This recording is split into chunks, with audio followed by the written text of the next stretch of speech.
Good afternoon, guys, and welcome to the podcast. Happy Thanksgiving week. And today I've got a CEO, financial advisor, helping clients pursue wealth building strategies, speaker, and author. We'll talk about her book, Julia Carlson, author of Money Loves You, coming out of Oregon. And I'm really happy to have her on the show today to talk about all things financial planning, wealth planning, taxes, change in administration. And so, Julia, welcome. Yeah, thanks for having me. And my company's name is Financial Freedom, which I feel like you like that too. Yeah, I love that, and I love how we are our goals align. So briefly Yeah. talk about your story and your journey, and I'm excited to delve into the conversation. Sure. I have a great money story. Starting young, my parents taught me about money. My grandfather taught me about stocks when I was a teenager. And so I landed in finance when I was 20 years old, got fully licensed, worked in a bank investment department, and then at 23 left the bank and started what is now Financial Freedom Wealth Management Group. So it's been a fun journey. We now have 23 employees. We have 4 offices physically in Oregon, but serve clients in most states across the nation. Yeah, really interesting. And yeah, so diving into the first question is just I love you're no stranger to the podcast. Explain your core message. Money loves you. And I love this book because most people are chasing after money, but you talk about money coming to you. So how does shifting your mindset about money lead to better financial outcomes? Yeah, I like to say money meets you where you're at. And serving a lot of clients over the years, I saw really two different camps. One camp of clients that had a very proactive, positive relationship with money, where they're like, anything's possible. I can manage my money. I can learn if I don't know how. I can find the right people to teach me. And so there was that camp that did really well with money, and then there was this other camp where it was, I don't know what to do with money. Money's so hard. I hate money. And of course, what's going to manifest in their lives? A lot of that. Like it is going to be overwhelming. They are going to ignore it. And so, what I have found is that if we can have the energy of, hey, money loves you, it has your back, like it's a friend, it's like we can have this really great relationship with it. It's that empowering place to start, and then how do you partner with it to build financial independence? Because I think financial freedom, we can all experience that without having to have financial independence. Mm, So I interesting. can talk more about that. Yeah, because what I've learned and what I've realized is people's definitions are different, and the way I view financial independence and freedom is different. So, talk about your definition, and we'll find some common ground to discuss. Yeah. So I believe financial freedom is accessible to all of us. And what it means is that you have an intentional plan, that you're walking that plan, like you're taking action on that plan to get you to your financial independence goals. Because financial independence can sometimes take a lifetime, depending on the resources, the income you have, your family structure, a lot of things, whether you're self-employed, whether you're an employee, whether you're a business owner, all those things impact the ability to get financially independent. But financial freedom just means, hey, I know where I'm going. I have the plan in place and I'm taking action. I'm walking that path. Mm, So, in the discipline of that is where you find freedom. mm. Oh, interesting. Yeah, wow, that's you're the first guest that has a distinction between financial independence and freedom, and it's good to hear differing perspectives. One thing that struck out to me is when you're talking about money mindsets, and it brings me to this to the dinner table as a kid, and some people they get their money imprints and their stories, and it manifests. And so, talk about just how you can start to identify these bad stories and change it, and which because you were talking about just people being bad with money, and I'm like, how do you be bad with money? I don't. So talk about that. Yeah, it starts at an early age, like our caretakers and what we heard about money in the house, where your parents fighting about money. I think 43% of divorces end due to money. So it's out there. And I think the first thing is awareness to what our money story is. So The question I like to ask is, what was your earliest memory around money? What did your parents believe around money? And just starting to have a dialogue and really helping clients verbally process, like, what is deep down in that subconscious that is probably causing them to take certain actions that may or may not be in their best interest for their finances. And the most common thing I see is just this like scarcity or fear, and which I think manifests in avoiding money. Like people just, I think, just put it off for another day. Life's busy. We have careers, we have kids, we have all these things going on. And so unless people really sit down and get intentional with their money, it's all of these scripts, mostly negative, are running, impacting their day-to-day behavior. Mhm. Uh, because it's interesting because you described this symptom of being bad with money. And what are some of the scripts leading to this symptom of being bad with money? And what does being bad with money look like? Okay, so this is good. So I would consider, so bad could be like spending more than you're making consistently, right? Not a one-off thing, but like you're consistently overspending. Or you have a plan, you're like, okay, this is my plan. And then you sabotage that. So you start making decisions that aren't in alignment with what you said you were going to do. And so that could be, the symptom is overspending money. The root cause could be, I don't feel like I'm worthy. So I'm going to go try to get the dopamine hit of a new car, a new clothes, whatever it is, to make me feel good, which then makes the choices. If you are overspending, I'm not saying buying nice things is bad, but I'm saying is if it's out of alignment with what your plans are. And so if you're saying, "Hey, I'm gonna do this," but then you turn around and do something else, that is a deep-rooted belief of something else going on there. So it's either I'm not good enough, I'm not worthy, I don't deserve it, something like that. Yeah. And there's so many different money scripts because I love taking your perspective and it's interesting. My next question is we talk about you have an anti-budget framework and because most Yeah. people struggle with these budgeting and what is the anti-budget system and how does it empower individuals to achieve financial freedom?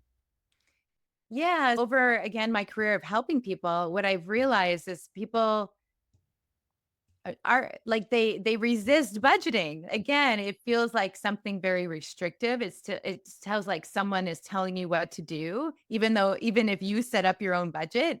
So it can feel disempowering. And I think the idea of the anti-budget is, hey, I get to be in charge of how I spend my money. And that's the energy that you bring to it. And I'm not saying don't track, because we are going to track where your money. I think that's very important, but you're going to allocate your money based on what you value, based on what brings joy to you. Because all of us like to spend money differently. All of us like different things. And so I think if you can approach it in the way that, hey, a nice house payment or a nice car, buying a car, whatever those things that you value are, have to be in that spending plan, as opposed to be following guidelines or rules that are somebody else's rules. So I think the way that I think about it is I set it up to, hey, what brings you joy? How are we going to spend that money there? What are your comforts, like your cell phone bill, the things we have to pay, utilities to keep the lights on? And then there's usually frustration costs where this is the money that, it's like for me, I can go to Target with my kids and I can come out spending $500 and I'm like, what did we just spend money on? It wasn't a plan, right? And so it's like you just want to make sure there's intentionality to it and the money is flowing to what brings you joy. Mm. Interesting. And it brings me to my next question because we self-worth, wealth, and basically because you're talking about circulating money to basically live life. And what about there's people that overspend and then there's people that underspend. Like people Yeah. like for me, I used to just be like super frugal and just like every dollar was a ink, like it felt like I was increasing my net worth, and that made me feel good. But it was like, but so what is the correlation between self-worth, wealth, and how much you spend? Yeah, I have clients like that too, right? They save all of their life and they get to a place where they are financially independent, but then they don't feel like they can spend. And so we have to have the conversation of it's joy, it's fulfillment, it's spending money on things that are important to you. And that's one thing if you already are financially independent. But like you, if you were doing that to reach your goals, Mm, and my guess is there was a goal attached to that. So you could do other things. And there mm. could be a season in your life where you're like, you know what? I'm going to put my head down, not going to spend money. I'm going to meet this goal. But then there's usually a season of like fruit where you get to enjoy that and have fun. So I hope that's what you are, where you're at now. I Yeah. think, yeah, I think there's this like we all get this one life to live. And I think that money is meant to be in movement, it's giving and receiving. And so I think if you have one without the other, it's going to show up in some way in your life. Yeah, it reminds me because I would have a certain goal, and then, like, for example, if I I would agonize over like a $10 purchase because it would keep me like $10 under my goal, which I mean, you still $10 isn't gonna break the bank, but it was just like agonizing and just crazy. But there has to be some like kind of leeway. Grace. Um, Yeah, at the same time, I've seen where people have little amounts to save and don't save it because they don't think it'll amount to much. It just depends on where income levels are at. But for me, I started saving $25 a month when I was a teenager, and that really instilled really great habits to where now that I'm making much more, I'm still saving quite a bit, but I'm also having fun too. Yeah, it's like you were describing that season, and then you can enjoy the fruits. And when you've reached a certain level, what the other thing I have a question about is because just the future of financial advisory services. Because past guests have talked about like mutual funds, and I don't touch mutual funds since the early 2000s, and now we got zero commission, we got Robinhood. And so talk about future of financial advisory services and Sure. where AI is coming in. I'm curious to hear your thoughts. Yeah, we use a variety of investments for our clients, and I think that the investment management, the cost of investing, that is all going to go way down. I think what will still be needed in our world is the actual emotional intelligence, the estate planning, the tax planning, all of the management, the human aspects of what we do for clients. And so already there's two ways for clients to engage with us. Like we've adopted this model where we have more of a retainer model that like an attorney or other professionals would use. That way they can get that rich advice and help and guidance and that advisor in their corner without us actually having to manage the money. But then there's also a lot of clients that don't want to learn all the details, that don't want to pick the right ETF or stocks and or the right combination of all of that. And so that's where they'll delegate the actual investment management to us. So lots of different ways. I think we'll be in this era probably for the next 10, 20 years where it's like a hybrid. But then it will be interesting to see how we evolve. Mm. How are you thinking about artificial intelligence, and how are you bracing or preparing for its impact?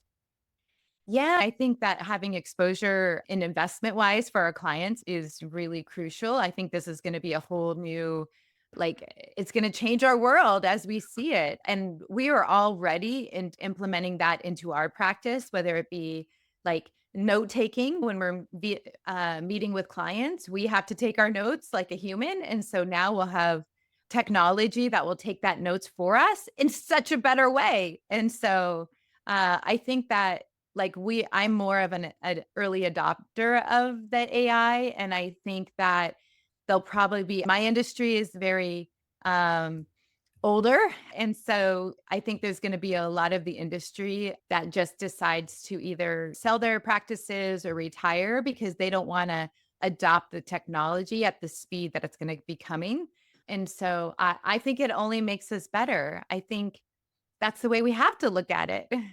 Yeah. Yeah. It reminds me when the electronic health records came to a lot Oh, of the yeah. older doctors, they were just like, yeah, I'm not going to learn this. I've had 60 years in my career. I'm just going to retire, which is interesting. Talk about client base because a lot of the boomer, older Gen X, they're like very heavily equity bond, and I'm not sure bonds, but real estate, traditional. And then this newer, like the millennials, Gen Z, they're interested in digital assets. And what sort of questions are you getting among clients around new areas of investment, such as AI, technology, digital assets? I'm just trying to get a pulse on where everything is. Yeah, so I would say the majority of our clients are like 50 and older. So we do tend to get the clients that are more like safe with what they know. But then my peers and younger generation, they definitely have all the questions around cryptocurrency, around AI. How do I make sure I'm investing in all of this Mm, prudently, right? mhm. Because at this stage of game, there is a level of risk there because it hasn't been around. We're talking, gosh, 15 years. So it's just now making its way into more mainstream. And I think I'm my rule, if you will, or guideline is to be okay with the money that you invest, that if you don't see it again, you're going to be okay. Don't bet the farm. But at the same time, I think investing in those assets is the best experience that you can get to start getting comfortable, to start understanding how they work. And so I do think it'll be interesting over the next 4 years, like how I think it will become even more mainstream. They have to figure out the regulation to it. And that I think we'll be in a different position 4 years from now for sure. Yeah, especially with a new administration, because it's very pro innovation and like the Oh yeah. Biden administration was anti innovation, and so what sort of questions are you getting around just how clients should be thinking about and preparing for a change in administration, change in tax policy, how they should be repositioning themselves, rebalancing what asset classes. Just again, I'm very curious. Yeah, like you follow what we've been talking about. I think the more those small companies that tend to be more innovative, that tend to be more interest rate sensitive, when the interest rates go down, that will be pro business in that small company group. So we like small caps, like we've transitioned a bigger percentage there in the recent months, looking at all of the indicators. And then you'll see that there's now whole funds and sectors that are dedicated to AI and cryptocurrency. And I think instead of going and buying one thing, you can buy an ETF that has exposure to a whole segment of market, which is going to be a little less risk than buying just one specific security. And so those are some areas where I can't give specific advice, but I would say leaning into and understanding that there's opportunity there. Interesting. So rounding it out, we have around 2 minutes. Talk about your book and talk about and how people can find you and follow you and how, yeah, and words of inspiration for those achieving or on their path towards financial independence and financial freedom. Yeah, so I'll just end. I think to finish, my thought is I think we're going to be in a very friendly tax environment, especially for investors and specifically real estate investors. And then also business owners, people that are setting themselves up as business owners. I think the incentives for taxes is going to be all centered around that. So I would really encourage you to think about that in your planning as well. Yeah.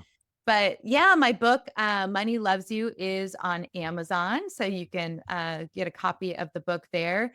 And it really is a lot around examining that relationship we have with money, looking at our subconscious beliefs and bringing awareness to that. And really, how do you have this really great relationship with money where you gain mastery over it? And then you can go into the financial principles of building wealth. And so, that's what the book is about. And then my website is juliamcarlson.com. I love that. And thanks so much for coming on and sharing your experience and wisdom. Happy holidays and keep up the great work. Thank you. Thanks for having me.